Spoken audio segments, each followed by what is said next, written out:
Welcome to the Voices of War, a podcast with a simple vision to bring to life the true costs of war through the voices of those who've lived it. I'm your host Maz, and I hope you enjoy this episode.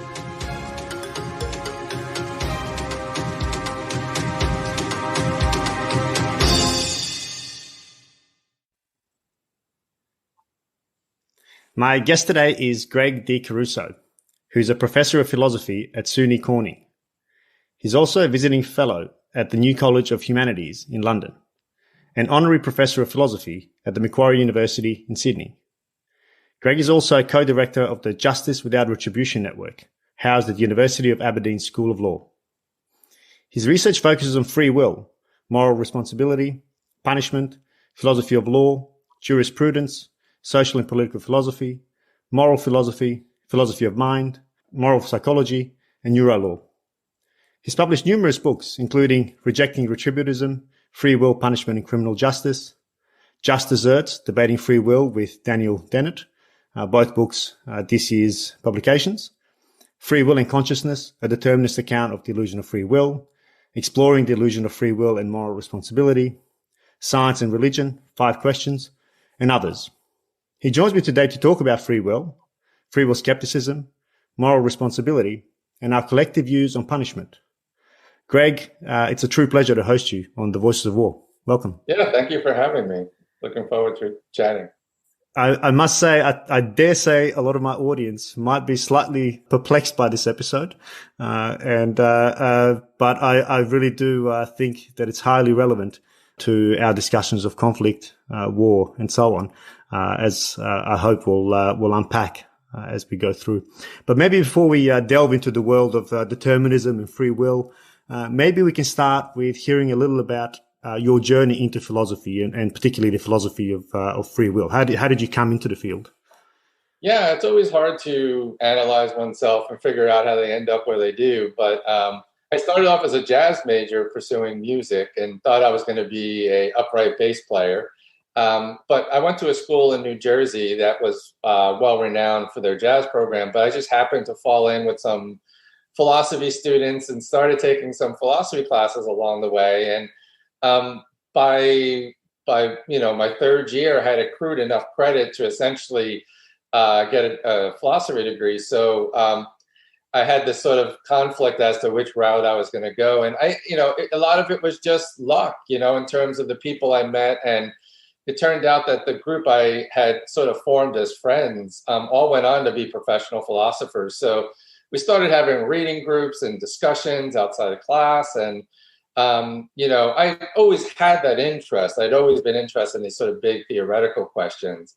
And I do think there's a connection between the creative part of music and the sort of creative part of philosophy as well. But, and then how so? That's interesting. That's an interesting point. How so? Yeah, I think that there's a part of the brain that sort of, especially with jazz, this sort of improvisational ability to sort of to be able to have your ears open, listen what the other people are doing, to sort of improvise as you go, basically composing music on the spot. And philosophers, I think, are really good at being able to learn the skills, especially the conversational skills of being able to listen, the dialectical method of sort of taking things as they come to you, but also sort of responding in various ways and building arguments. Philosophy has a creative and a critical component. When you analyze other arguments, it's this very careful kind of critical dissection. But then there's this creative part, I think, where you build and analyze arguments yourself. And so I just found it very natural for some reason. And then I just decided to follow some of the people ahead of me and ended up going to graduate school. I thought I was going to work in philosophy of mind. That was my initial interest, cognitive science, philosophy of mind. And for many years in graduate school, that's what I focused on. But towards the end, I started to realize that there was a kind of connection between what I was doing in philosophy of mind and these issues about free will. And I've always been interested in the question about free will. So my dissertation was on consciousness and free will. And then that turned into my first book. Right. But as I've gotten further along, people started asking me more and more about the practical implications of my view. I'm sure we'll explain that I doubt free will. I deny the existence of free will. And so people started to worry, what does that mean for morality? What does that mean for our criminal justice system? What does that mean for our interpersonal relationships?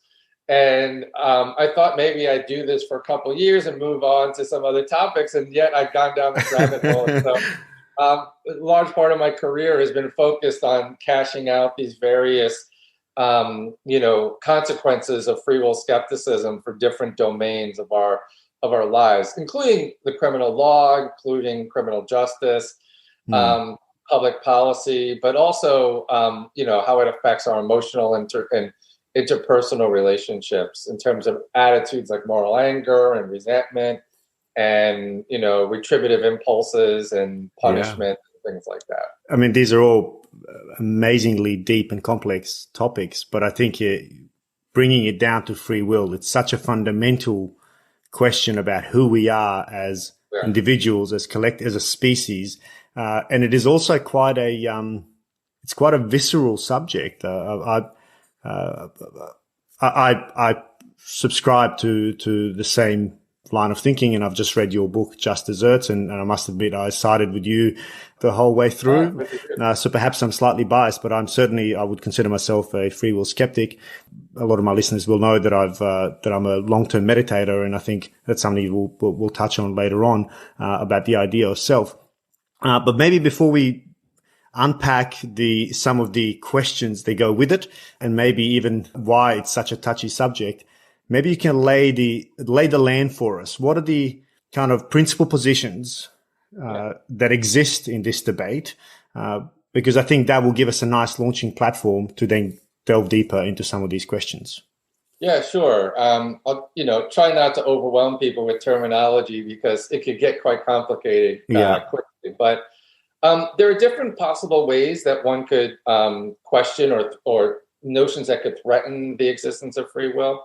First, let me define what I mean by free will. So for me, free will is the kind of control and action that agents would have in a way that would make them morally responsible for their actions. So I keep free will and moral responsibility closely tied. In fact, I define free will in terms of the control and action that would make agents morally responsible in the way that we could be justified in blaming them for their actions, holding them morally responsible in a very specific sense, what I call a basic desert sense, but basically that they would be truly deserving of things like blame and praise and punishment and reward. Yeah, so just to put that into context, so somebody does, as a very banal example, somebody does exceptionally well in an exam. We have this, the natural inclination for us is to say, hey, well done, congratulations, you've really worked hard, you deserve to get those marks. Conversely, someone who flunks it and fails, well, it's obvious. I could have told you were going to fail because you didn't study. It's your fault, et cetera, et cetera. Right. That's the two basic, as what we talk about, or how you define a free will. Yeah. Yeah. Right. So, the title of the book with Dennett is Just Desserts, and so I kind of underestimated people's familiarity with that phrase, but people thinking deserts or what we have after dinner. But just desserts is sort of the punishment that one deserves or the praise that one deserves. And so usually it's the idea that the person was free and morally responsible when they engaged in some wrongdoing, so they deserve to be punished or blamed. Yeah, because they could have done otherwise. They could have done otherwise, right? Yeah, could have done otherwise. Also, sometimes the idea is that, well, since the agent is the source of their actions, and it's a reflection of their true self, that they deserve some sort of reaction. So historically, there have been a number of threats to this idea. I won't go through one of them, but theologically, there was the concern of God's foreknowledge. If he knows everything that's going to happen, how can agents be free and morally responsible? The more scientific concern arose with Newtonian physics and the development of modern physics with the idea of determinism. And so determinism is sort of the thesis that facts about the remote past, in combination with the laws of nature, entail there's only one fixed future. So what happens is the only thing that could have happened. So you're boiling the water. The idea is that if you knew all the laws of nature and all the antecedent conditions, the metal content of the kettle, the amount of heat that's being applied. The water is determined to boil, and not only determined to boil, but determined to boil at precisely the moment it boiled. It couldn't have boiled at any other moment. And the fear was that if determinism is true, how could agents be free and morally responsible? And so 3 views have sort of emerged. One view was called hard determinism, which sort of says determinism is true. Everything that happens is causally determined to happen. And because of that, agents are not free and morally responsible. And the argument was largely that determinism rules out free will because it rules out, as you said, either the ability to do otherwise, you couldn't have done anything different than what you did, or it rules out the possibility that the agent was the ultimate source of their actions, because the source of their actions drain back to factors, to some causes, upstream causes, like upbringing, brain chemistry, how they were raised, the circumstances, the weather, whether they slept, had they had their coffee, all of these conditional factors that have brought us to the now, which basically, and if I understand it correctly, and sorry to interrupt you, just so I can contextualize it, but so I don't miss the point. In a perfectly deterministic world, if I had the ability to calculate all the forces at play, I could tell the future. That's if I had the theoretically, if I had the ability to calculate all the forces acting upon me, I could predict exactly what I'm going to say 3 minutes from now. That would be okay. And in reality, unfortunately, the factors are too broad and too diverse, and it could never really happen. Then there was a view called libertarianism, not to be confused with the political view, but this is a sort of metaphysical view about free will. And I think this idea actually came before the political view. But it's the idea that, if determinism is true, we also lack free will. But this view rejects determinism and tries to preserve some sort of what you might call indeterminate free will. And so there are different ways libertarians try to do this.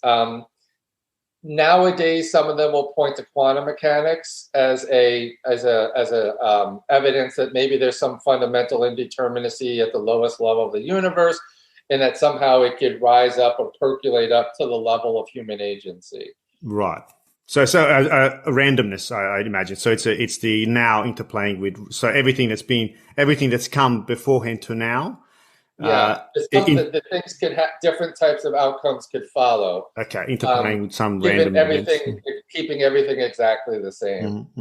Although some libertarians introduce other notions, like notions of the self, that are quite mysterious, where the agent could somehow cause their own actions but not be caused by anything. Or some people posit even notions of substances, selves that are different than their physical brains and their physical makeup. And then there's one last view called compatibilism, that is the view that Dennett defends in the book. And this is a view that says, you can accept determinism and still hold agents free and morally responsible, because what's really required for free will is not the falsity of determinism, but that agents are causes of their actions in some appropriate way, that they're free from coercion, from external agents coercing them. They're free from any sort of internal coercion due to, say, like a mental disability. But as long as agents act voluntarily, as long as they act on their own reasons or something, as long as they approve of their own motivational states, then they're free, and we can hold them responsible. Let me just say that my own view is sort of neutral on determinism. So I'm a kind of modern free will skeptic, and my view is sort of like, it doesn't matter whether determinism is true or indeterminism is true. We would lack free will either way. Regardless, that determinism is incompatible with free will, but so too is indeterminism. Because agents would be no more in control of indeterminate events than they'd be in control of determinate events. And so the kind of indeterminacy that the most plausible kinds of accounts of free will would posit, I don't think are able to preserve the control required for agents to be, free and more responsible in this sense. As in, I can't control randomness. So even though it might be indeterminate in the libertarian sense, for me as the agent, I still have zero. There is no free will there. because I don't control in any way do I decide what randomly may or may not occur. That's true, yeah. And that would be the concern with, at least one kind of libertarianism. The other kind of libertarianism, I would just say, doesn't fit with our best scientific theories about the world. Right. It runs into other sort of problems, and not to bog things down, but I reject that notion too. And so in the end, I sort of say there's problems with all these different ways of trying to preserve free will. And as a result, the only rational position left to adopt is skepticism. And so skeptics either doubt or deny the existence of free will. I'm more of a sort of global skeptic who sort of says that who we are and what we do is ultimately the result of factors beyond our control, whether those be determinism, indeterminacy, or luck, which I might mention in a moment. Yeah. And because of that, we're never morally responsible in this relevant sense. Let me just throw in there, because I mentioned luck. Your listeners already might be like, oh my God, that's a lot of information. You can almost forget some of the issues about determinism and indeterminism. Another sort of independent concern people have is simply a problem, the problem of luck. And so another argument I sort of present two distinct arguments against free will, but the luck argument is follows a philosopher named Neil Levy, who actually lives in Australia, at least half of the year. And so was the other half at Oxford. Yeah, half is luck. Yeah.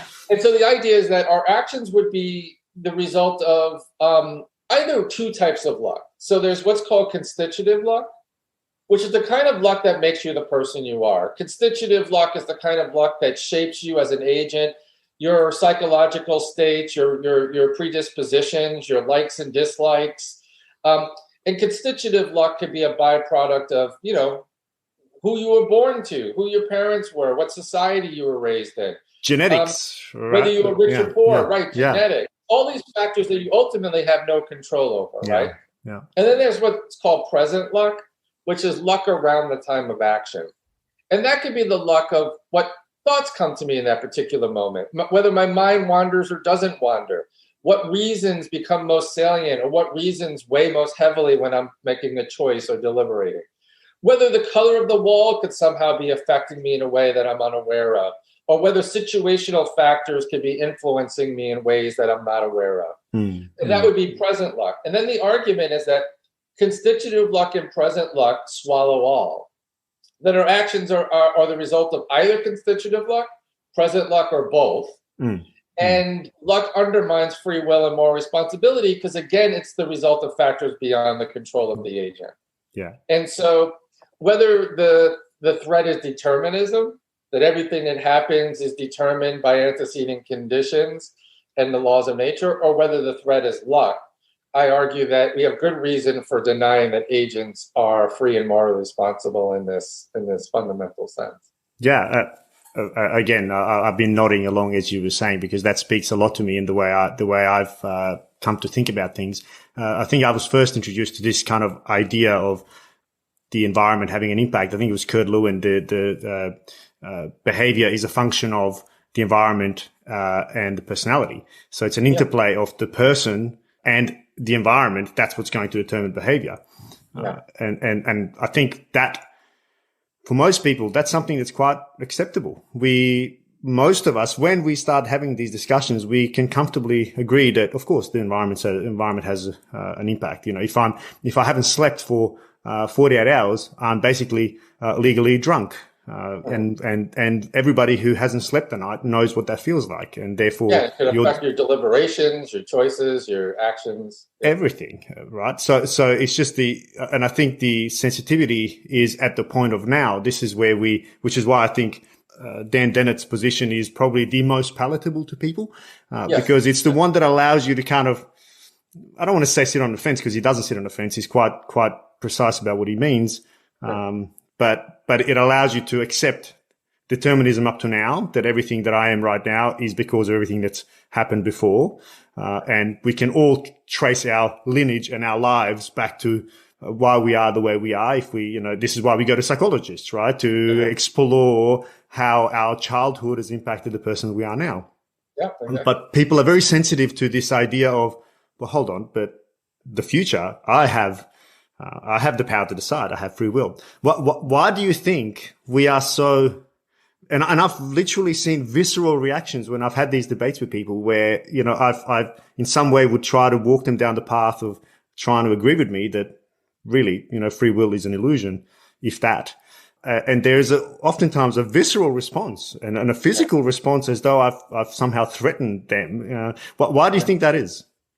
Yeah, I think people, well, there's a couple of reasons, I think. I mean, people fear the implications of this. And I think it's partly due to, in my view, a misunderstanding of what the implications would be. But people think it would lead to nihilism or despair, or we were just like criminals when free. Dan Dennett in the book sort of repeatedly, to my annoyance, repeatedly sort of says, well, we end up in a Hoppian state of nature where life would be solitary, poor, nasty, brutish, and short. Yeah. My experience has been people don't reject free will skepticism as much based on the arguments. They see the arguments, as you say, they reject it more based on the consequence. They just don't like the consequences of the view, and so sort of instinctively sort of want to reject it. The other thing I think that plays a big role is phenomenology, which is the way we experience our own actions. People just don't feel like they're determined. They don't feel like their actions are the result of factors beyond their control. So there's a kind of I think it's a poor kind of inference, but it's sort of like I feel myself free, therefore I am free. And so they sort of say, well, look, how could you deny how I experience my own actions in this way? But I've argued in the past that phenomenology is misleading and that we could explain why we feel that way, despite the fact it's an illusion. But I do think that plays a role. I think the two things that really play the biggest role is how we experience our own actions and the fear that we need more responsibility for civil society to somehow function properly. Now, I've tried to argue against both of those views, saying not only can we live without the belief in free will, that it would be beneficial. So I actually consider myself what's called an optimistic skeptic. I'm optimistic about the implications of free will skepticism on our lives. And I argue that the living without the beliefs in free will and moral responsibility, in particular, just deserts, getting rid of the notion of just deserts, and with the notion of retribution, we would actually be better off, and that we could adopt perhaps even more humane and effective practices and policies if we begin to view people as embedded in social systems, as affected by social constructs and social conditioning and socialization. That once we begin to realize that give up this belief in free will and just deserts, we can look more deeply into the causes that shape individuals and their behaviors. And I think this can lead to more effective and humane practices and policies. So, and again, I couldn't agree more, because I think, again, as I made the point, we go to psychologists to try and resolve our issues. Yeah. By doing that very thing. Yet when we, at a micro level, but when we try to apply that at a macro level, we seem to be somehow resistant that, hold on, even society functions in this way. And if we set up, we know through decades and decades of research that, where you're born, what socioeconomic class you're born, we know that that's going to have a particular, that it's going to, it might not determine it from birth, but it will increase the probability of certain outcomes in your life. Whether you're born in poverty, you'll end up in poverty. Yeah. Sorry. One of the things I do in my other new book, Rejecting Retributivism, is I sort of I lay out my arguments for free will. I lay out an alternative approach to criminal justice, but there's a whole chapter on what I call the social determinants of criminal behavior, the social determinants of violence. And what I try to argue is that, and this is well supported by a wealth of data. I cite, hundreds to thousands of studies in this chapter that seem to indicate that the social determinants of violence are very similar to the social determinants of health. So things like poverty, low socioeconomic status, things like poor nutrition, things like environmental health, mental health, homelessness, All of these are factors of abuse, being exposed to violence yourself. There's a wealth of social determinants. And we know intuitively, for example, that these affect health outcomes. So we know people who are born into low socioeconomic groups or into poverty have higher rates of type 2 diabetes, higher rates of morbidity, higher rates of heart disease. But there's no greater correlate with incarceration rates than socioeconomic status. So we know that if you're born into poverty, that this is going to negatively affect one's life outcomes and could potentially have, ramifications. Now, it's not the only determinant. There's all kinds of other factors. But we know that when we look at things like, just one example, if you look at women who are incarcerated, there was a study that found that 85 to 90% of them had been victims of violence before their incarceration. That is, they've been either have experienced domestic violence, rape, sexual assault, child abuse, some sort of violence. And we have this idea of black and white, sort of good and bad. The cowboy in the white hat is the good guy, and the person in the black hat is the bad guy, and the criminal is the perpetrator, and the victim is has been the victimized. But the line is not that clear. When you look at the lives of those who are incarcerated, what you often find is that they live lives of hardship, and that almost all of them, the vast majority of them, have been victims themselves in the past. And so 85 to 90% of incarcerated women have been abused. And that abuse has affected them psychologically, and that psychological effect has had a big impact on their lives. Now, there are multiple reasons that you might engage in criminal acts, but one of these is, they might engage in a criminal act against their abuser. Most of these are in co-addictive relationships. So there's violence, but there's also a co-addiction. And so they might end up being addicted, resorting to petty crimes to get by, but often they're the ones that are forced to commit the petty crimes. And the other big cause is essentially that domestic violence or rape or sexual assault has a psychological effect on women, and unemployment rates are higher.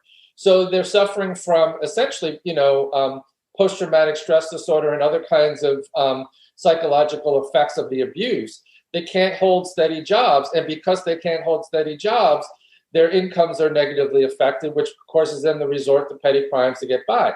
If you want to prevent criminal behavior, if you want to effectively prevent violence, the best way to do it is to address the social determinants of the actions, to address the systemic causes.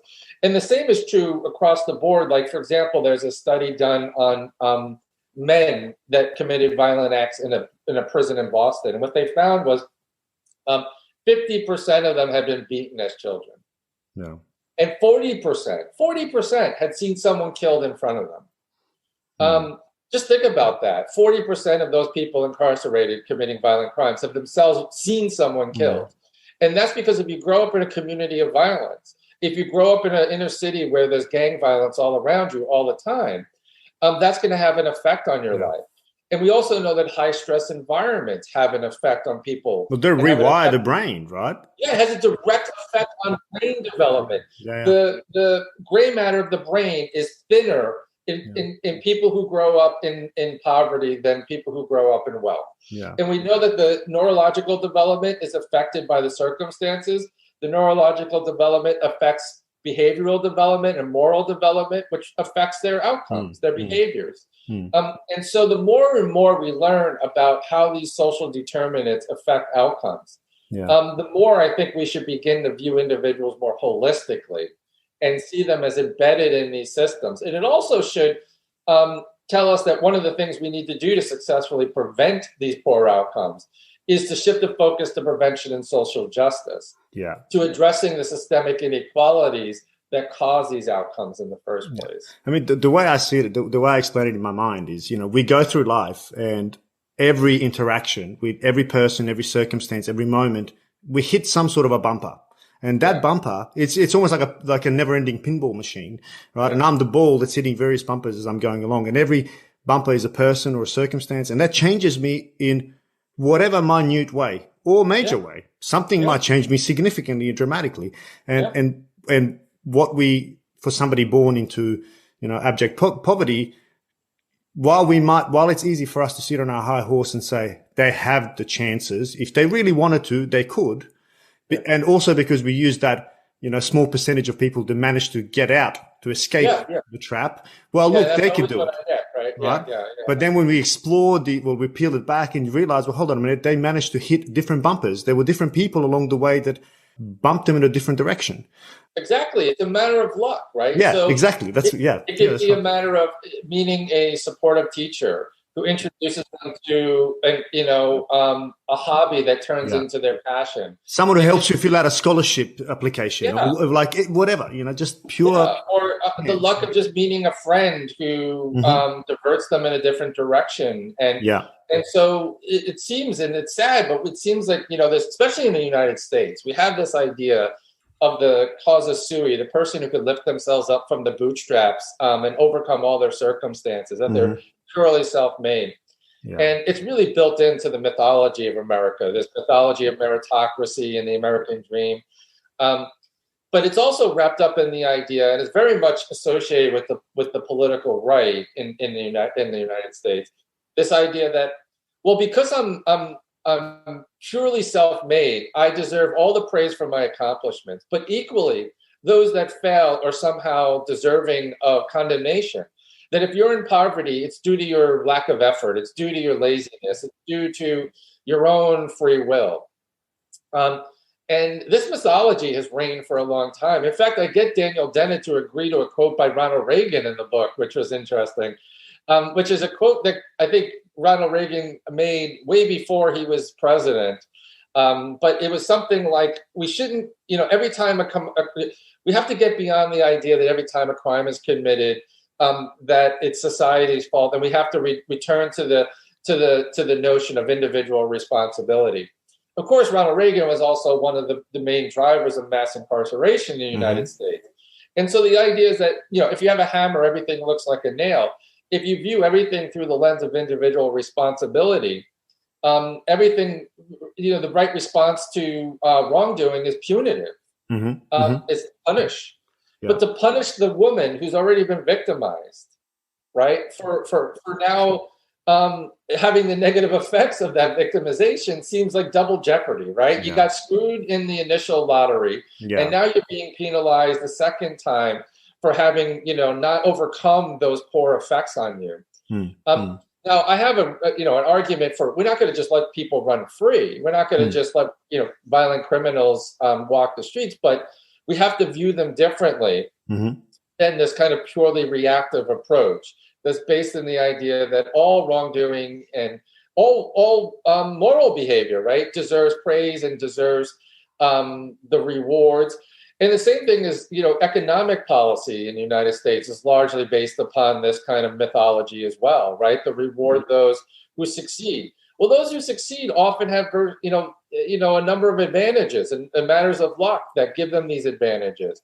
And there aren't sort of, equal starting points for all people. And there are more hurdles that have to be overcome by people who have disadvantages and certain kinds of, poor outcomes due to luck. Again, nothing that's due to their own circumstances. And I think this is the difficult thing for people to because like you said, meritocracy is so deeply embedded in certainly in Australia, the Australian dream. I mean, if you work hard, you'll make it. But I read recently, Michael Sandel's, The Tyranny of Merit. Fantastic book, because it just peels back everything you've just said, particularly in the US, about the success rates and how many generations it takes in the, land of the free, home of the brave, how many generations it takes, I think he says 6 generations on average to get from the bottom.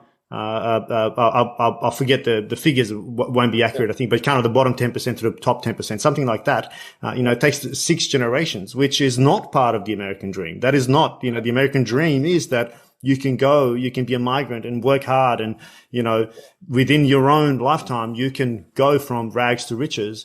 And that's very much, I think that's, broadly speaking, that's also the Australian dream in many ways. It's the, the house with white picket fence and 2.2 children. That's the, everybody can have that dream. But I think maybe not taking it away, but threatening that through this idea that free will doesn't exist. In other words, that, well, hold on, if what I've earned is not my own doing.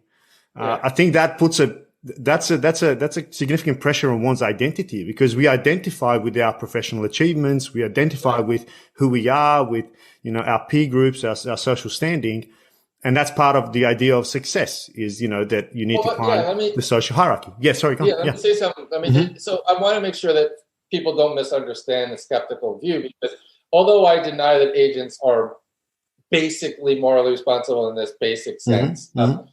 There are other notions of responsibility, I think, that remain in place. So one of them, in philosophical terms, is called attributability, or attributable responsibility. And that means you could attribute various accomplishments to individuals. You could attribute various personality traits and various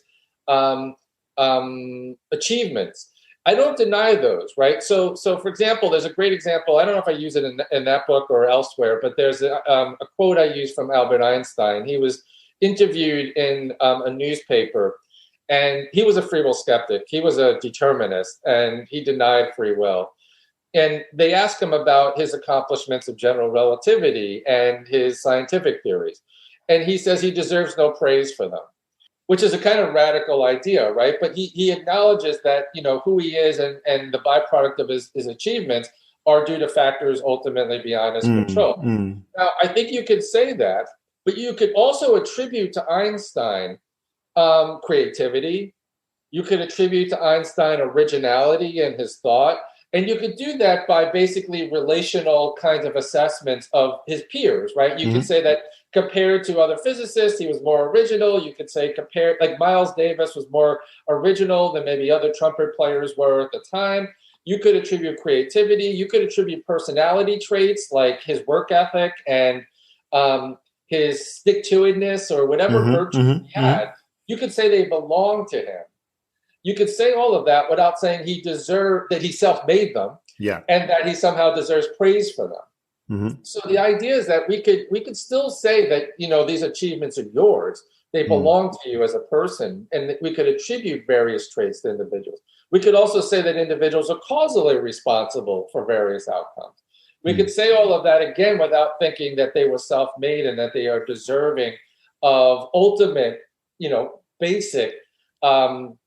Deserve for those traits, both when those traits are good and when they're bad. And Einstein was able to see that. It's a very hard thing for people to see. People see it sometimes, though.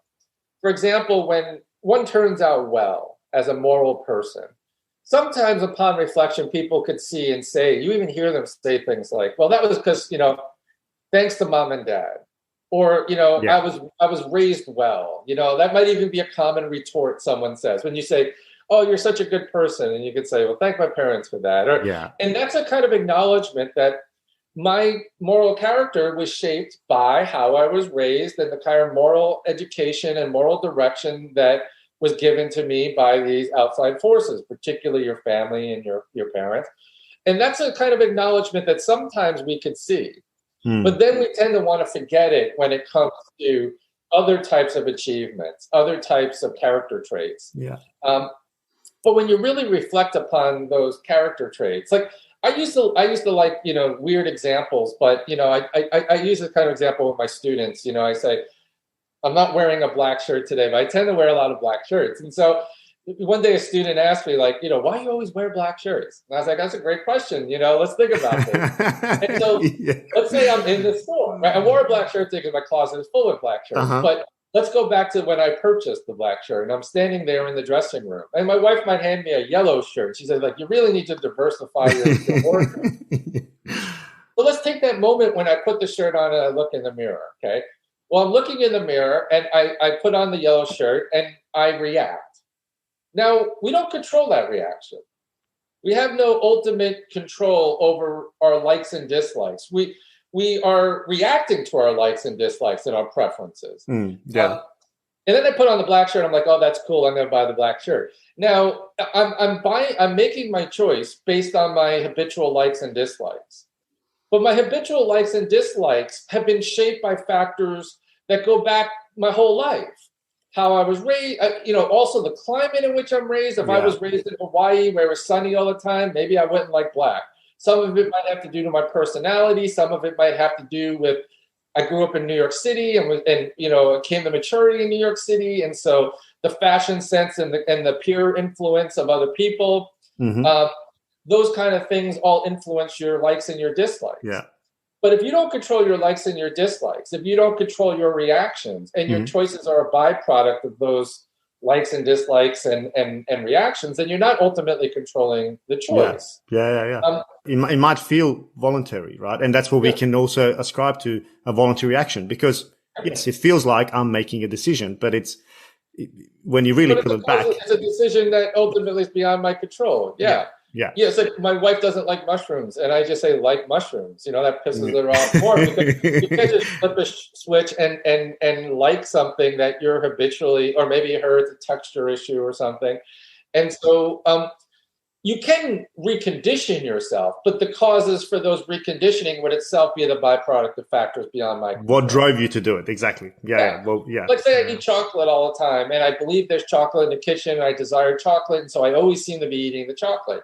And one day I go join Chocoholics Anonymous to try to get control of my chocolate cravings. The question would be, what would be the cause of the desire to stop desiring chocolate? Yes. Yeah. Where did that come from? And that itself would be causally determined by factors beyond my control. It might be my wife commenting about my weight. It might be my doctor mentioning my high cholesterol. It might be something I read in a newspaper. But something shifted the scales that my desire for chocolate weakened. Or if it didn't weaken, my desire to stop eating chocolate got stronger. And now I make different choices, and then I take steps to recondition myself or help myself behaviorally overcome it. But that's not the overcoming of free will. That's just a new, like you put it, I hit a few different bumpers, and those bumpers redirected my beliefs and my desires and shifted my psychological weights such that my actions drove me in a different direction. So people tend to point to those as examples of free will, but those are just further examples about how our actions are shaped by conditions beyond our control. Absolutely. That's such a example. That's a great example. I mean, I used to be a heavy smoker many years ago, and I knew smoking's bad. I knew it. They couldn't deny it. But, I also wanted to keep smoking. So there was this cognitive dissonance. And we know that when there's a cognitive dissonance, we will try to suppress one of those. And probably subconsciously or whatever, I suppressed the knowledge that smoking is bad until such time that bumper kept getting hit until such time where I realized, hold on a minute, I'm struggling to walk up a set of stairs, and this is having a serious impact on my life. So there's a bunch of things that have driven my ultimate behavior to quit smoking for good. But I can easily say, it was strength of character, it was my free will. Well, I don't think so. It was just that life has led me to the point where, okay, now I've hit enough bumpers to push me in this direction. But this takes me to another important point, and one that I think is perhaps where this kind of zeroes in at the moment of now. And this is the idea of thought or the self. Because this is one, and this is maybe where my meditative practice or deep practice has made me realize how reliant we are on this idea of the self in the mind, and I often, when I speak about this to people, I say, okay, how about for 1 minute, stop thinking for 1 minute. If you have free will, if you are in control of the mind or the self, just stop thinking for 1 minute. That's all. It's of course not going to happen because a chattering mind will awaken in a matter of seconds if you're lucky. So what's your thought? How do you define, firstly, the mind, especially since you've done so much work on the theory of your mind, but then the self as well, because those two are so closely intertwined? Yeah, I mean, in going back to sort of the phenomenology of free will, the feeling we have this feeling of a self that sort of stands behind our actions and is the cause of our own actions. But there are various ways that we could see that's kind of an illusion. And so there's the sort of personal experiential route, which you and Sam Harris and probably others have gone through meditation and sort of seeing through and diminishing the ego and the self. The other is a sort of cognitive science, what it tells us about the mind and how the mind works. And so a lot of times what I like to see is that there is no robust self, and there is really no unified self. that stands behind our actions and is sort of like the causes the uncaused cause of what we do. And a good way to kind of get at it is also look at how the notion of the self and experience of the self can break down in various disorders. And so there's all kinds of different ways our sense of self can go wrong. There's what I might call the sense of ownership. I have ownership over my actions, and they belong to me. And then there's a sense of authorship. I author these actions, I author these thoughts, and I control my movements and my limbs. There are disorders where each of those can go awry and they could go wrong. And they help show us how fragile the notion of the self is. So, for example, thought insertion, schizophrenic thought insertion. Now, not all people with schizophrenia have this experience, but there are people who actually feel like the thoughts that are in their head, the thoughts that are going through their stream of consciousness, do not belong to them. They're Fred's thoughts. Now, that's a sense of where ownership goes wrong. They're thoughts in my consciousness, in my mind, in my stream, but they don't belong to me. I don't own them in any way. And when that happens, people don't feel agency over those thoughts. And the same happens when there's a breakdown in the sense of authorship. So you may have seen, and many people have seen, Dr. Strangelove, the classic movie, where the guy can't control his limb. And so there's like trying to strangle himself. There are people with what's called anarchic hand syndrome who basically have a limb that acts according to its own volitions, as they describe it, and they don't feel any authorship over it. They know it's their limb. They know it's on their body. It belongs to them. So they feel ownership, but no authorship. And so there's all kinds of these ways where the self could easily sort of fall apart. And by looking at those, you could start to reconstruct, well, why do we have this sense of self? And in my first book, I sort of give an account based on cognitive science and based on a particular theory of consciousness that I tend to lean towards, called the higher order thought theory. I won't get into the details, but there are various ways you could account for how that self gets created over time. But it's such a fragile thing. And there's no unity to it. Like David Hume had this very famous, in fact, maybe Hume is a sort of precursor of this Buddhist idea. He says, every time I reflect upon my actions, every time I reflect on this inner stream of consciousness, I never perceive a self. I only perceive a particular belief or a particular desire or a particular willing. I only perceive particulars. No self, no robust thing that you would call or associate with the self. And I think that there's a sort of, it just gets built up over time that we collect all of these unified individual events and ascribe them to a consistent self. And then we start to see that self as the agent for our actions. But there are various ways that could just go awry. It could go awry and it could break down. And it shows you just how fleeting and how, how tendential that feeling of self is. And how lucky in a way we are that we experience it. I'm not saying, that it'd be better off without it. There's very important evolutionary reasons why we probably have this sense of self.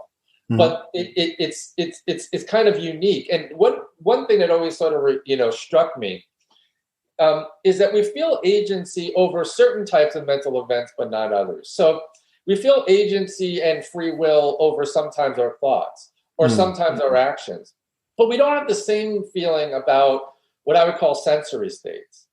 When I look out my window and I see the tree in the backyard, I don't feel like I had any free will over that perception. It's a combination of my functioning vision and a tree causes in me the perception of a tree. I didn't freely bring it about.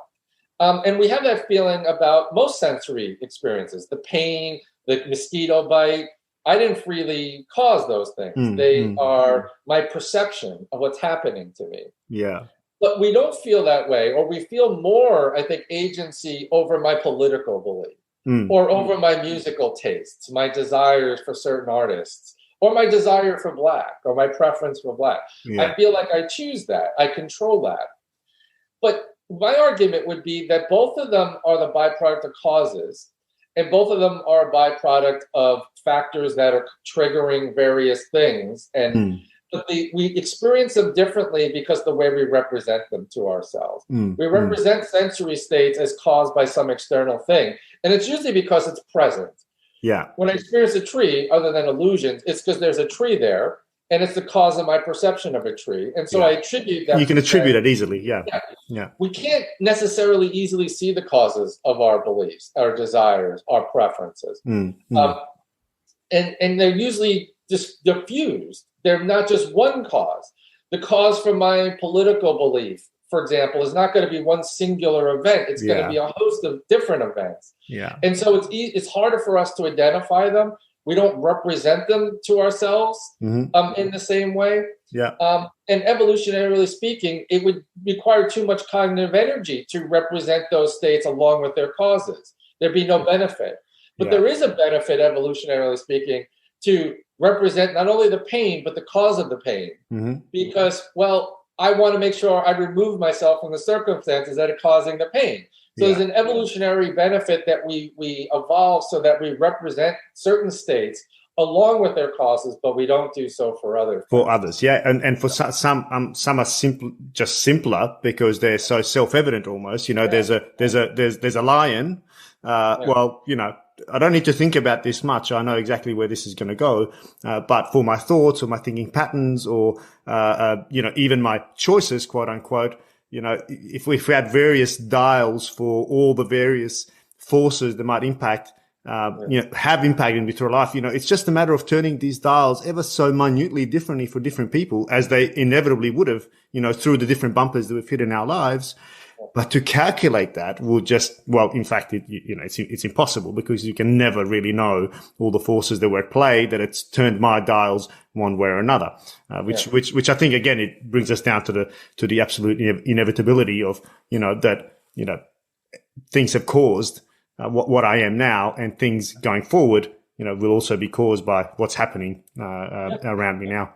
I'm conscious of our time, and this is such a fascinating discussion. I think we could spend days talking about this, but I do want to maybe pivot to what this podcast is ultimately about, and that is war and conflict, and maybe launch us into some slightly murkier waters, maybe, because I want to see how this, and then lead us down to the idea of and to your quarantining model. But certainly, I want to try and figure out how this applies to geopolitics as one, right? Because it applies at a micro level, but it applies at a society level, and of course at the global level, an interplay between nations. Because if free will is not a thing, then it's not a thing for civilization, for geopolitics, for relationships between China, US, for every war that we've had. There are causes upstream that have led us to that, to every interaction that exists. How do you view that kind of maybe bigger macro level picture? Yeah, it's complicated, and so it depends on how we're going to link up these kind of issues with public policy. But I think the connection is most apparent for me in terms of moral responsibility in say conditions of conflict. So one area, and this is not my area of specialty, but one area that I have thought about a little bit is sometimes what's called transitional justice, the kind of processes that occur, let's say, after a genocide. And we have to go back and figure out how best to proceed. Or in South Africa, the most classic case is after apartheid, the process of reconciliation. And so one way you can go is you go back and you try to hold everyone accountable. You go back and you hold everyone responsible for their individual actions.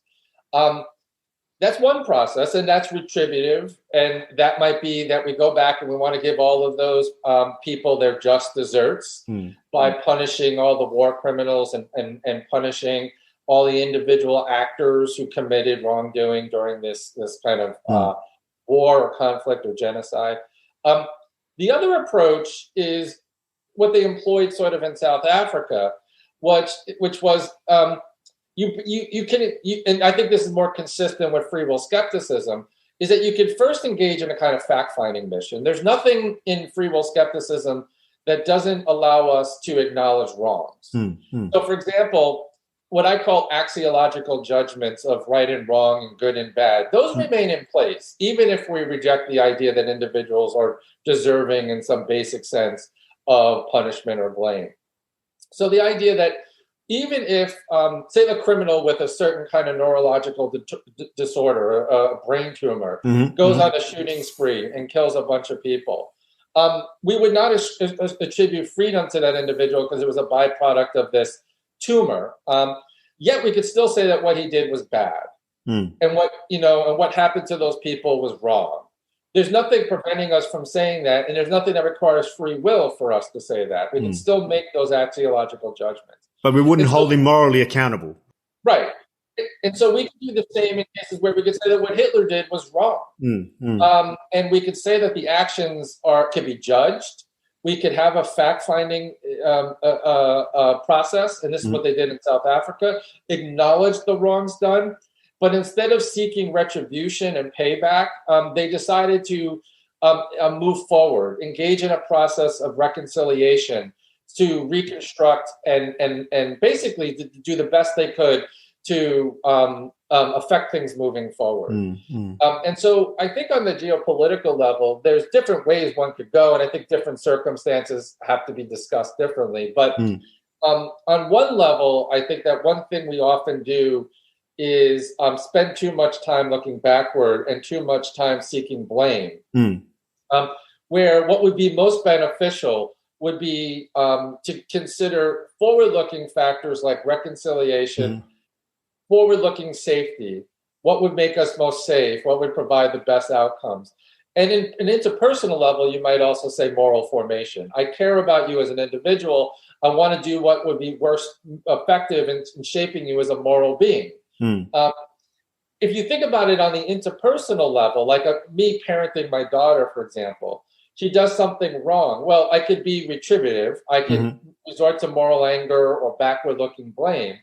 Or I could ask her to reflect upon her choice, ask her to see if there was something in herself that was, the cause for that choice, and then ask her what she could do differently moving forward to make different choices. And that moral conversation, that moral exchange would be justified not on what's called desert grounds, not because she deserves it, but on what are considered forward-looking grounds, in particular, concern for moral development. I want to, as a parent, develop a moral child who makes better choices, reconciliation, and future safety, right? So those would be the justifications for these kind of moral exchanges. And you can even express sort of moral disapproval, and you could even have a kind of moral protest where you say that what that you did was wrong, and you could ask people to reflect upon the choices to see what we could do differently. But one thing I find really hard is judging people in these contexts of war and judging people in the context of conflict. And partly, again, it's because of my thoughts on luck.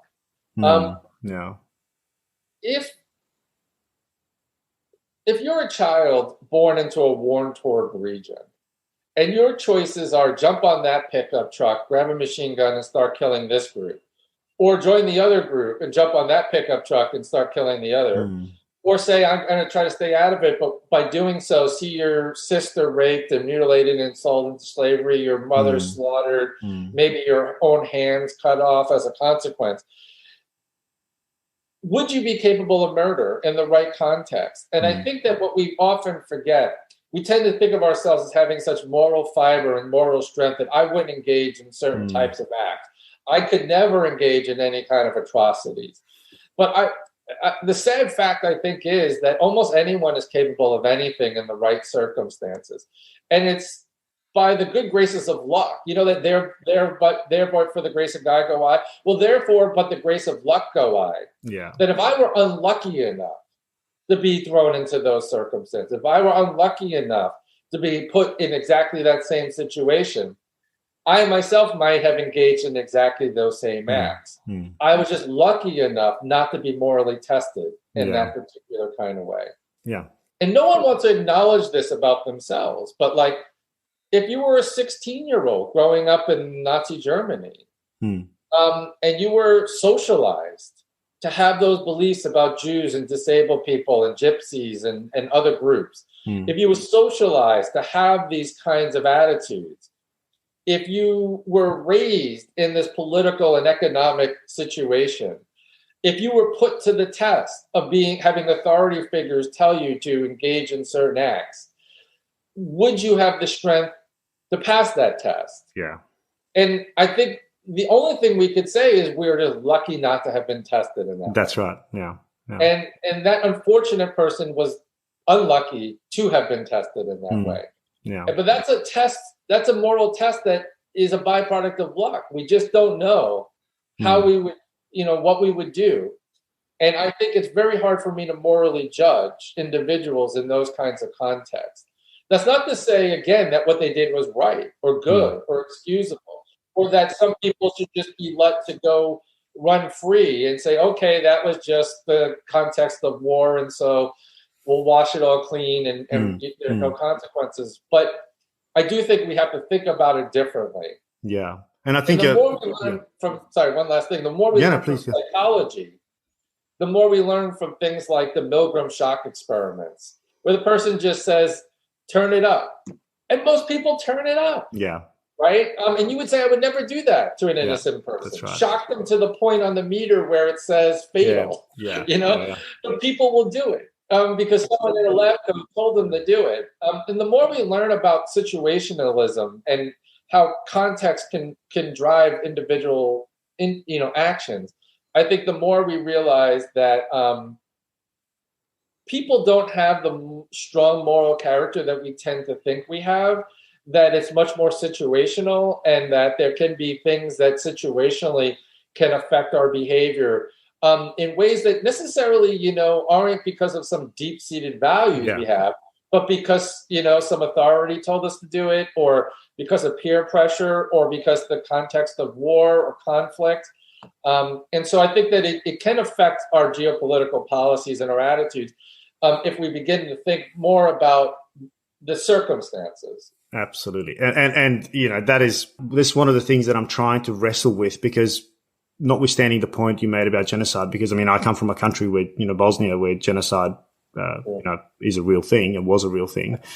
But also more recently in the Australian military, we've had some of our soldiers accused of war crimes, and there's a bunch of investigations. So I certainly don't want to question anything or even call the investigation into question. That let the courts do what they need to do. But one of the things that I'm trying to draw attention to is that, okay, things have probably happened, sure, but we have to realize the context and what led to them. And I certainly try to argue against this idea of a few bad apples that have gone and done these bad deeds. Well, I think it's broader than that. I think there's it's the circumstance, it's the bumpers that have ultimately led these things to occur. And where we start superimposing things over the top, that we know, for example, what fatigue does to our moral and ethical decision making. We know that if you don't sleep enough, that your ethical decision making will degrade. We know that if you've the peer pressure has an impact. We know that if you've seen your peers, friends die, that will impact how you make a decision. We know that if a loss of a sense of purpose will impact how you make, et cetera, et cetera, et cetera. There are all these conditional. Add one to that. For example, I've done a little work on white collar crime recently. We know how the culture of the unit or of the particular leadership could affect it. So, people who commit white collar crimes often is because you're in, let's say you're a financial group where greed is sort of the norm and competitiveness drives decisions. People see the opportunity for shortcuts and they take them. But if there's a culture that fosters that kind of cheating, that kind of gaming the system, people are more likely to succumb to the context of the culture. And if you create a different culture, you could get different outcomes, and you can nudge people in the right directions. So we also want to understand the causes not simply so we can forgive people or not hold them accountable, but we want to understand the condition, the causes, because we want to prevent them from happening again in the future. Exactly. That's one of the main reasons why we want to understand the contextual causes, not just all. Because if you think it's all about individual responsibility, then you don't need to change the culture. That's right. We're good. The guy failed, and his. It's the individual's fault. Hang them out to dry. Got the best of them. It's not anyone else's fault. It's not the culture of the bank's fault. It's not the trading. The context of trading. That's that fault. It's the individual. But if you understand that, lots of people fall into poor choices because of contextual factors, and it could be the culture of the particular business they work for, or it could be these other situational factors like fatigue and conflict. But I also want to make I want the listeners to know that doesn't mean, again, we're excusing what they do. What we're saying is that, we have to rethink our notion of desert in this sort of basic sense, because I have an example, and probably, I've never shared it really in this context before, but my father was in the Korean War. And he was, there was a book written by a colleague of his, and my father plays a big role in the book. And my father very rarely talked about war to me. And I wish now he's passed, and I wish I had talked to him more. But there's a story in the book about my father where he one day was walking down to a riverbed, to get water or wash their clothes or whatever it was. And halfway down the hill, he realized he didn't have his gun with him. And there was a woman, and every day they would have people surrendering. But what they sometimes would do, and you're probably more familiar with this than I, but they might have a grenade with a pin pulled under their arm. And when they go to raise their arm, they sacrifice themselves and blow you up. And my father, halfway down the hill, didn't know what to do. And he started picking up stones and throwing them at this woman, stoning her, and it's easy for me to judge that and be well, it's such a wrong thing to do but you got to think about the context of uncertainty. The context of the morality of conflict is different than the morality of everyday life. And it's very hard. And it's also very hard for people to realize that when people come back from conflict, that they've been in a context where morality functions differently than everyday life, and now they're told to go back to the social norms of everyday life. That's a very hard thing to transition to. And so, I can't think of what I would do in that situation, but I also can't blame him for doing what he did in that situation. And even if it turns out to be an innocent person, you don't know the epistemic uncertainty of the case. The fear that gets the best of you when you're 18 years old and you're in war and conflict. The maturity of youth in conflict. You also got to remember, these are 18, 19-year-old minds operating in life or death situations. In a context where we don't even trust these people to drink and drive or to be able to drink legally. It's such a bizarre concept that we give them guns and expect them to engage in high-level decision-making of life and death in the context of uncertainty and stress. And so this is, again, not to excuse the decision-making, but to understand that it could be a byproduct of the culture of the leadership, like what happened in Vietnam. A lot of it came from the top down. Probably a lot of what happened in Abu Ghraib and the atrocities that happened there. I mean, we hold the individual privates, accountable for what they did. But it's probably the culture of the leadership that allowed for that to happen, and they don't get held accountable. Well, I found it interesting that Phil Zimbardo, who of course ran the Stanford Prisoner Dilemma, which very much deals with this, he was the chief expert witness, defense witness for I think the sergeant that ran the center in Abu Ghraib, because which is amazing, because he's obviously, after Stanford Prison Dilemma, he, as most of our listeners will know, that that's again a social context that drove certain behaviors. And he recognized that, if this is the recipe you've got, you can't be surprised with the product you get at the end. And realizing that the recipe you have will give you a very small, finite number of outcomes. And if you don't understand what the recipe is, then don't be surprised if you don't understand by the outcome. And I think that's kind of where my intention behind this discussion ultimately is to land exactly on this point, that circumstances will dictate behavior ultimately beyond the control of the individual. And whilst it's comforting, I don't think people realize how extensive that is. So in my first book, I spent a lot of time on literature and social psychology. I have to acknowledge some of it has been thrown into doubt with this crisis of replication. And so some of the findings are now not as clear as they used to be. But there is at least a wealth of information on how situational factors can influence choices. So some really startling ones, like, for example, when you go to a liquor store, they find that if you're playing classical music, people will spend 10% more on a bottle of wine than if you're playing top 40. Now, the amazing thing about this kind of situational effects is that, when people ask, do you think the music had an impact on your purchase? They deny it.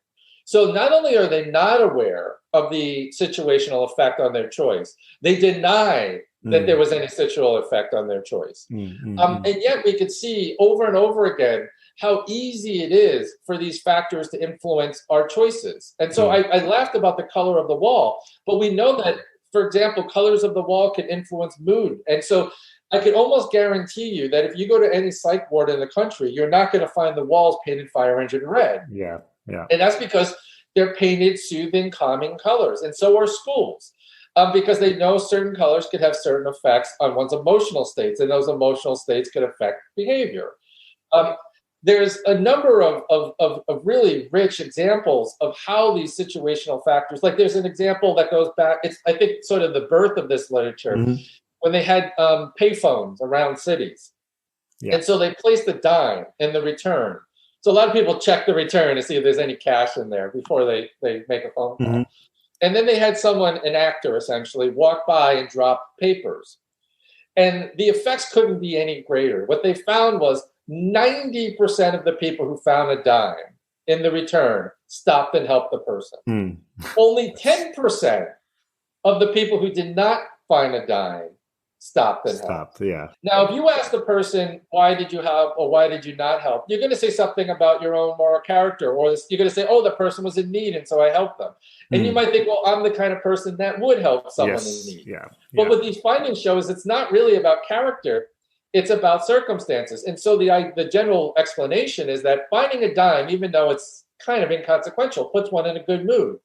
And when one's in a good mood, they're more likely to help others. The power of framing, right? Like Robert Cialdini in Persuasion. There are thousands of these kinds of findings that show us how very small, crazy, inconsequential things can nudge us in various directions to make various decisions. And it's amazing that we know this when we think about consumerism and when we think about advertising. People spend millions of dollars in picking the logos and the colors and paying for placement on various shelves. We know if a product is placed at eye level, it's more likely to be purchased than if it's at the higher level or lower level. Well, look at social media now. These algorithms know us better than we know ourselves. And we know this. We know this to be true, that, I need shoes because, 6 months ago I bought a pair of shoes and the algorithms were calculated that, knowing how much I've tracked my running, et cetera, it's going to be time for new shoes. And all of a sudden the ad pops up on my Facebook, et cetera. I mean, these algorithms know us better than we know ourselves. We know this to be true, but we reject, still we deny how programmable we truly are, which I find absolutely fascinating. I can't let you go without, and also firstly, I just want to acknowledge the fact that you're spot on. When I talked about genocides and war crimes and so on, this is by no means to suggest that they are excusable in the sense that they're okay. They are absolutely wrong, but I think we need to invest the time to understand what has led to these things as opposed to merely blaming the individuals.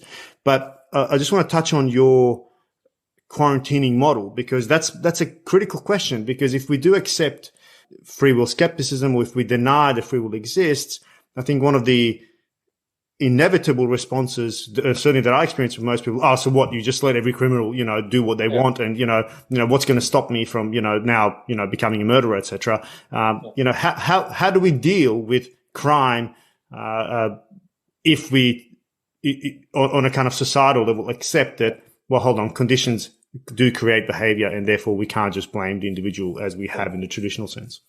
Yeah, so I've been working, my book, Rejecting Retributivism, it's called Free Will, Punishment, and Criminal Justice, is my attempt to spell out this account in its fullest form.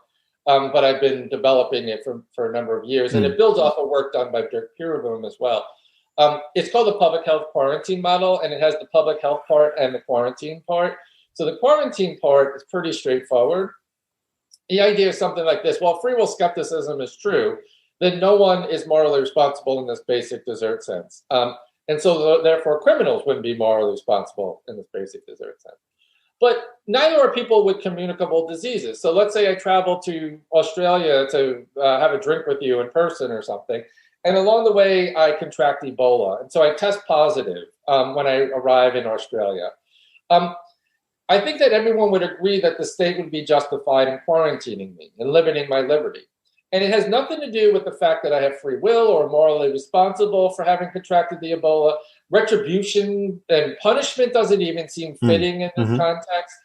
But the justification for limiting the liberty and quarantining the individual would be the right of self-defense and prevention of harm to others, i.e. we would, just like we all now know with current COVID situation, we could justify restricting liberty and quarantining individuals on the grounds of public health and safety. Yeah. So the argument for the analogy would be that we could develop an incapacitation account for seriously dangerous criminals. So when you have a serial killer or child molester or a repeat violent offender, we could justify incapacitating them, meaning holding them, restricting their liberty, on the grounds of the right of self-defense and prevention of harm to others, analogous to the justification we have for quarantining people with communicable diseases. So we could say that the serial killer needs to be incapacitated because they pose a forward-looking threat to society. And we could restrict their liberty to protect public health and safety. And the justification is the right of self-defense. And you could do that without appealing to free will or assuming moral responsibility or retribution or payback or giving them their just deserts. But I want to make a couple of things clear. When you do that, a number of really important reforms follow and are really important for how we would implement this in the criminal justice system. For one, not only do I view it as non-retributive, I view it as non-punitive, meaning not really punishment at all, an alternative to punishment. You don't punish the Ebola patient, but by no intuitive definition is it punishment, yet you are restricting their liberty. Yeah. And so what I would argue is we're justified in restricting the liberty of these individuals, but we're not justified in dehumanizing them or disenfranchising them or stripping them of all their other basic rights. So for me, you could justify quarantining me at the airport because I have Ebola, but you can't justify taking away my voting rights or telling me I can't apply for public housing. And so all of those disenfranchisement and all those issues that we see, like voter disenfranchisement, housing disenfranchisement, associated with the criminal justice system, especially in the United States. The other thing would be when you quarantine the individual, that the story doesn't end there. You have a moral duty to treat that Ebola patient and then release them the minute they're no longer communicable, that they could spread the disease. And so what I would argue is that the criminal justice system would have to reorient itself to rehabilitation and reintegration. The goal should be to rehabilitate and reintegrate people as quickly as possible, and that you lack any justification for continuing to hold them the minute they're no longer a threat. And so it's not about giving them their just deserts for what they've done. It's about protecting society. And the right of self-defense allows me to limit their freedom, but only to the extent that is necessary. So I embrace what I call the principle of least infringement. You have to adopt the least restrictive measure possible, consistent with protecting public health and safety, which means many of the things we currently incarcerate people for, we better dealt with by alternatives to incarceration. Like if I sneeze on you and you get sick, I've caused you some harm. But we don't quarantine people for the common cold. We restrict quarantine to very rare, very extreme, very precise, limited cases. And so I would say the same thing for incapacitation. we shouldn't use it as a default for all criminal wrongdoing. It should be restricted to, only very extreme sorts of violent crimes. And so when you look at the statistics, going back to what I suggested earlier, this is at least true in the United States, and it's true in lots of places like Australia and England. The vast majority of people in the United States that are imprisoned have a diagnosable mental illness, over 50%. I think some studies put it at about 64% of jail patients have a mental illness. It's much higher among women. 75% of women incarcerated have a diagnosable mental illness. Wow. Many of them would be better dealt with by mental health services. That our jails have become de facto mental health institutions, which they're not suited for. Many people incarcerated in the United States are incarcerated for low-level drug possession or underlying addiction problems that cause them to commit other criminal acts. Well, many of them would be better dealt with by drug treatment. Yeah. And my model is also consistent with the decriminalization of many things we currently incarcerate people for. So the legalization of marijuana, for example. And so we have to reevaluate why we incarcerate people for, how long we incarcerate people for, and whether the kind of offenses that we incarcerate them for really reach the level of threat to public safety that deemed that we really should. And in many cases, you'll see that better alternatives exist. The public, let me just say very quickly, just the public health part, which I think is the really innovative part, is to reorient the focus to prevention and social justice. So we already have a well-established public health framework for addressing health outcomes. And so when you look at, like, say, infant mortality rates around the world, you might say, let's look at India and why are children dying in childbirth at higher rates? And so what you'll often find is that these poor health outcomes are the byproducts of underlying social injustices. In this case, largely sexism. Women don't have reproductive control over their bodies. They don't have access to birth control. They often have no say in how many children they have. And they often lack literacy, so they can't leave their husbands if they want to, or work for themselves. And so if you address the underlying inequalities, often infant mortality rates equal out, they drop. And so what you often find is, like, type 2 diabetes. Well, that's higher in poorer Black and brown communities, and heart disease. And it's often due to structural injustices, like they don't have access to persistent, consistent health care. If you had universal health care or access to health care or preventative care, these poor health outcomes go away or equalize. And so what we want to do then is, if you see violent or criminal behavior as a byproduct of social determinants, the public health framework says that what we should do is identify the social determinants, prioritize them, and then figure out best practices for how to address them and how to address the social underlying structures that cause the behavior in the first place. And so what I want to do in my work is sort of move us away from the reactive approach, where we simply react to crime with punitive measures, to a preventative approach, where we see individuals holistically as embedded in social systems and adopt practices and policies that are aimed at prevention and addressing racism, sexism, structural inequality, educational inequity, unequal access to healthcare, homelessness. And what you'll figure out is that this is going to produce better outcomes. It's more effective than punishment, traditional punishment, and it keeps us safer, and it's better for all of society. And you have a self-interest in it, because in the end, you're better protected, you're less susceptible to violence. It's a win-win, and it's more humane. And so I tend to see this. So I owe you a story, right? I'm a free will skeptic. What do I do with the serial killer? Well, I could justify incapacitating them. But I also want to acknowledge that, there will be dangerous people, and there will be a need for quarantine and incapacitation for the foreseeable future. But that's not to say that we should view everyone as responsible and therefore give them their just desserts. We need to incapacitate them for our safety. But on the other hand, we also need to fix the circumstances and change them so that other people don't end up in the same place. Yeah, that's right. And again, change the guardrails that we have enough evidence to support this. This is not. Recently, me and my partner lived in Sweden for 3 years.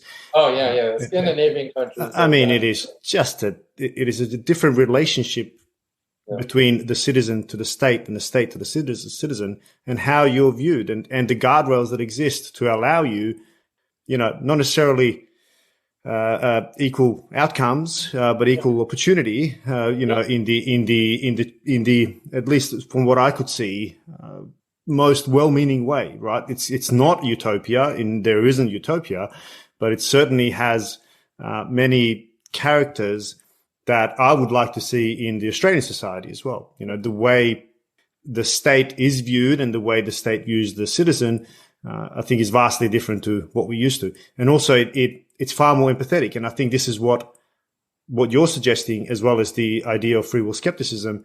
It would immediately make us more empathetic to others, to other people's suffering, as opposed to allowing us, as it does now, to get on our high horse and say, well, it's their own fault.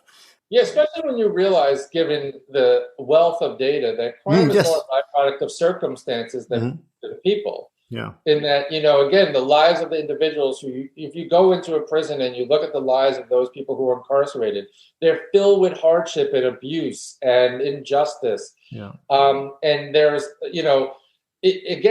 also we just have this idea that, would you want to be judged by your worst act? And what we do is we take the worst deed that someone has done, and we tag them with that. We label them like a scarlet letter for the rest of their lives, which basically excludes the possibility of redemption and excludes the possibility of rehabilitation. It tags you as a criminal or a felon, and therefore you're a felon for life. Yeah. So it's, again, not to forgive people or to just excuse people, but to say, we know that there are byproducts that drive these kind of things. We want to change those. We also want to rehabilitate people, both for their well-being and for my well-being. We all have a stake. And you mentioned the Scandinavian countries. They they're not fully there, but they're close to there, in that they have a system that is focused on rehabilitation and reintegration, far less punitive, far less retributive, and they understand the investment part of it. So, for example, and by the way, they get better outcomes. Yeah, less recidivism, right? I mean, far lower rates of reincarnation. So if you think about the United States makes up only about 4.5% of the world's population. It's a really small segment of the world overall population, but we house 25% of the world's prisoners. That is the highest rate of incarceration known to any civilization. We incarcerate 700 people for every 100,000 people. Norway, Denmark, Sweden, they're about 60 people for every 100,000. Australia is 170 for every 100,000. We're literally incarcerating 10 times as many people. So 1 out of every 31 Americans, 1 out of 31 is somewhere in the criminal justice system. That is just parole, probation, prison, bonkers. Jail, somewhere in that net. 1 out of 31. Wow, it's a highly criminalized society. And we have poor outcomes. We have one of the worst rates of recidivism, which is repeat crime. It's nearly 76% of prisoners will be rearrested within the first 5 years of release. Norway and countries like that, they have one of the lowest rates of recidivism, somewhere around 20%. And they incarcerate such a smaller population and for a much shorter period of time. 90% of people that are sentenced in Norway will serve less than a year. So only about 10% of people serve more than a year, whereas the vast majority of people in the United States are serving lengthy sentences. And many are serving either life sentences or virtual life sentences, meaning they're going to die aging out in their sentence. And we're not better off for this. And I think that's the key point. One of the reasons is we take a punitive approach. We take the person, we strip them naked when they arrive, we cage them, we house them in inhumane environments, we control every aspect of their lives, when they eat, when they wake up, we deny them educational opportunity and work training, and then we release them and expect them to be model citizens. Well, it just intuitively doesn't make any sense. That's right. What we find is that prison educational programs alone reduce recidivism by 40%. Yeah, that's amazing. Money. That's amazing. For every dollar we spend, it saves us $5. Wow, that in itself, that figure alone, 40% reduction purely through education. I mean, that in itself should, you know, and I'm sure the research is sound and repeatable, etc. That should drive policy. But you know, it doesn't, because it's like crazy. You said earlier, people have this strong individualistic streak, right. and they have, you know, they have beliefs. They'd say like, well, I can't even afford to send my kid to college. Why should taxpayers pay to send prisoners to college? Well, part of the reason is it's in your self-interest. And the other part of it is it actually saves your taxpayer dollars. Yeah. Because if you don't, every dollar we spend, it saves us $5. Because the property damage that creates a cost to society, the legal fees, the court fees, the fees that it costs to house individuals in prison, all of us are paying that. Yeah. And we're paying more than if we were to simply provide them with training and opportunity and give them the skills necessary to succeed. The short-term kind of vision of, well, it's going to, you know, and like you said, I think you're spot on. You know, why would I pay for, you know, criminals to get education when my children can't? I think that's again, it comes down to this idea of, you know, well, in our capitalist societies of individualism and meritocracy, you know, everybody gets their just desserts, right? Yeah. Whatever they've earned. Gregg, I'm blown away. I knew I would enjoy this conversation, but I've enjoyed it far more than I thought I would. Thank you so much. I know we've touched on many different subjects, but is there anything that you find is important that we haven't touched on that springs to mind? There's so much more, but I think this is a good place to leave it. But I've really enjoyed our conversation, and it's great that people are, and yourself included, are seeing connections even beyond the areas that I've worked in. And so thank you to the work that you do as well. Absolutely. No, I'm absolutely fascinated and looking forward to getting your most recent book in the mail in the coming days that I look forward to reading. But thank you very much for your time. I know it was exceptionally early for you. I can see the sun slowly coming out behind you. So I hope you have a wonderful day, and thank you so much for your time once again. Thank you. Yeah, it's been a pleasure.